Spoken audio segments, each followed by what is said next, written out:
सभी किसान भाइयों को मेरा नमस्कार। तो आज की वीडियो जो है काफ़ी खास होने वाली है, क्योंकि आज की इस वीडियो में हम आपको बताएंगे कि यदि आप किसी भी तरह का फार्म खोलते हैं जानवरों से संबंधित, तो कौन कौन सी दवाइयाँ आपके फार्म पर उपलब्ध होनी चाहिए ताकि आपको एकदम से दवाई खरीदने ना जाना पड़े। तो जनरली जो दवाइयाँ इस्तेमाल होती हैं उनके बारे में मैं आपको इस वीडियो में बताना चाहूँगा। तो आइए शुरू करते हैं। जैसा कि आप देख सकते हैं, यह है जेंटामाइसिन इंजेक्शन। ये एज ए एंटीबायोटिक काम करता है यदि किसी छोटे बड़े जानवर को कोई भी समस्या आ जाती है। तो मार्कोजेंटा इसका नाम है और जेंटामाइसिन जो है इसका साल्ट है।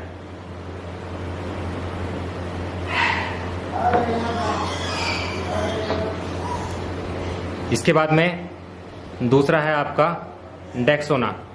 ये इंजेक्शन जो है छोटे और बड़े जानवरों में यदि किसी भी तरह का कोई दर्द हो या बॉडी टेम्परेचर कम ज़्यादा हो जाता है तो इस इंजेक्शन को हम इस्तेमाल करते हैं। वैसे ज़्यादातर जो है दर्द में ये अच्छा काम करता है। इसके बाद में मैग्लूडाइन, ये सभी फार्मर्स के पास में होना चाहिए, क्योंकि आप सब जानते हैं कि जब आप जानवरों के बाड़े बदलते हैं और या फिर बच्चे जो हैं छोटे बाड़े बदलते हैं पाइपों के बीच में, रेलिंग के बीच में, मतलब जब वो अपने बाड़े चेंज करते हैं तो हाथ पैर में जो है सूजन आ जाती है। तो ये इंजेक्शन जो है उस सूजन को कम करने का काम करता है। 20 ml की इसकी जो है वायल आती है। तो विरबैक कंपनी का है ये। इसके बाद में है हाइड्रोजन पेरोक्साइड सॉल्यूशन। ये सॉल्यूशन जो है यदि किसी तरह का कोई भी जख्म किसी जानवर को हो जाता है, छोटा जानवर हो चाहे बड़ा जानवर हो, तो क्या करते हैं, सिरिंज भरकर जो है इसकी घाव पर डाल देते हैं। उसके बाद में कॉटन वगैरह से आप उसको साफ करके उस पर दवाई लगा सकते हैं। तो एक तरह से ये जख्म को साफ करने के लिए इस्तेमाल किया जाता है। इसके बाद में ये इंजेक्शन है विटाल्जिन। छोटे बच्चों को ज़्यादातर इस इंजेक्शन को दिया जाता है जब उनको फीवर वगैरह की कोई भी समस्या हो जाती है। इसके अलावा नीमोस्लाइड और पैरासीटामोल साल्ट का जो है डोलोबेन, ये इंजेक्शन भी काफ़ी अच्छा काम करता है। और ये दोनों ही इंजेक्शन जो है फीवर में इस्तेमाल कर सकते हैं। दोनों के बढ़िया रिजल्ट हैं। इसके बाद में एलरविल या फिर एविल आपने सुना होगा। आप सब जानते हैं कि जो सुअर हैं इनको ज़्यादातर एलर्जी हो जाती है। इनकी पूरी बॉडी पर जो है लाल लाल से दाने हो जाते हैं, अलग ही दिखाई देती है इनकी बॉडी। तो हम क्या करते हैं, पेनिसिलिन जो है ये पाउडर फॉर्म में इंजेक्शन आता है। ये मेरे पास में जो अभी है ये 2.5 ग्राम का है। तो 2.5 ग्राम में हम क्या करते हैं, एविल या फिर एलरविल 14 ml एविल को आप 2.5 ग्राम का जो पेनिसिलिन या फिर DCR इंजेक्शन लेकर आते हैं उसमें मिक्स करते हैं। और इसके बाद में जानवरों को यदि ज़्यादा एलर्जी होती है तो उसके अकॉर्डिंग इसको लगाया जाता है। तो ये दोनों इंजेक्शन जो आपके फार्म पर अवेलेबल होने चाहिए, क्योंकि एलर्जी वाली जो समस्या है ये ज़्यादातर आपको देखने को मिल ही जाती है। इसके बाद में ईयर डिवॉर्मिंग के लिए छोटे बच्चों में आप एल्बोमार इस्तेमाल कर सकते हैं।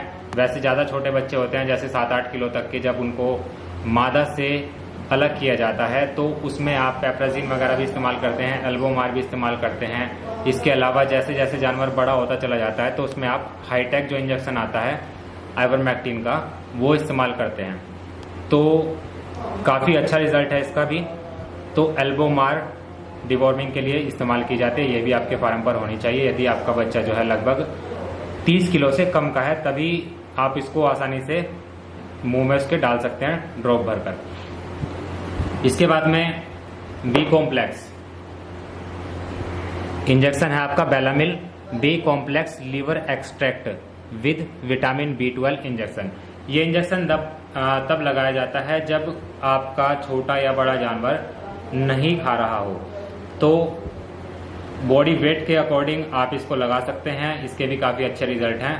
ये थोड़ा जो है भूख भी जानवरों की बढ़ा देता है। इसके बाद में ट्रीबीवैट है। यदि आपके पास में मल्टीविटामिन का कोई सिरप अवेलेबल नहीं होता, जैसे कि हमारे फार्म पर ये है मल्टीविटामिन का न्यूरोकाइंड प्लस, ये सिरप फॉर्म में है, तो यदि छोटे बच्चे को आपको लग रहा है कि किसी तरह की कोई समस्या है, वीकनेस फील कर रहा है या फिर ग्रोथ नहीं हो रही, तो आप क्या कर सकते हैं, वो सुबह शाम आपका फीड तो खाता है बट आपको लग नहीं रहा कि उसकी ग्रोथ हो रही है, तो आप क्या कर सकते हैं, उसको दिन में 1-2 बार मल्टीविटामिन दे सकते हैं। और यदि जानवर आपका बड़ा हो जाता है, जैसे काबू में नहीं आता, तो आप क्या कर सकते हैं, ट्रिबीवेट इंजेक्शन आता है, ये इंजेक्शन फॉर्म में, सिर्फ अंतर इतना ही है दोनों में, ये आपका ओरली आप इसको दे सकते हैं और इसको आप इंजेक्शन के तौर पर दे सकते हैं। दोनों के रिजल्ट काफ़ी अच्छे हैं। इसके बाद में ये आपका इंटाडिन, बेटाडिन क्या है, ये सॉल्यूशन है, ये आप सब जानते हैं, घर में भी इस्तेमाल करते हैं और अपने जानवरों पर भी आप इसको इस्तेमाल कर सकते हैं।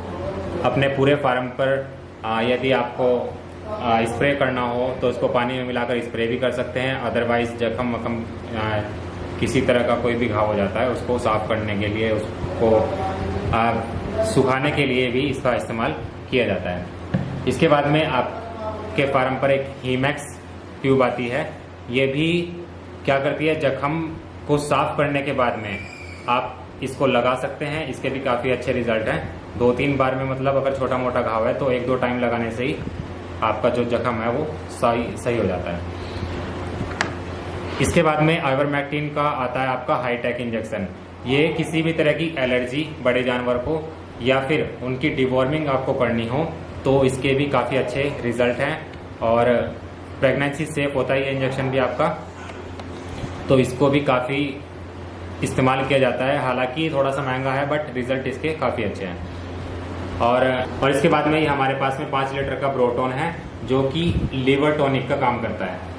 जैसे कि मैं आपको बता दूं, यदि आप किसी भी छोटे बड़े जानवर की डिवॉर्मिंग करते हैं, एल्बोमार से करते हैं, नीलजान से करते हैं, पेप्राजीन से करते हैं या फिर हाईटेक वगैरह से करते हैं, तो क्या होता है, उसमें लीवर को थोड़ा सा ये सब चीज़ें प्रभावित करती हैं। तो इसके लिए हम क्या करते हैं, जैसे कि यदि आज आपने डिवॉर्मिंग कर दी अपने जानवरों की, तो उसके अगले 2 या 3 दिन तक आप उसको फीड में मिलाकर या फिर अगर छोटा बच्चा है सिरिंज भरकर उसके मुंह में आप लीवर टॉनिक दे सकते हैं, ताकि उसका लीवर टॉनिक से ताकि उसका लीवर जो है वो सेफ रहे।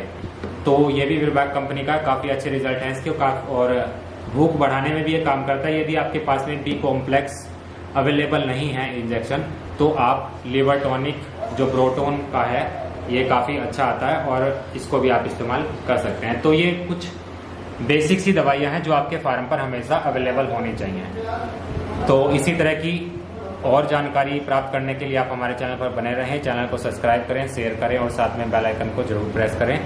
तो धन्यवाद।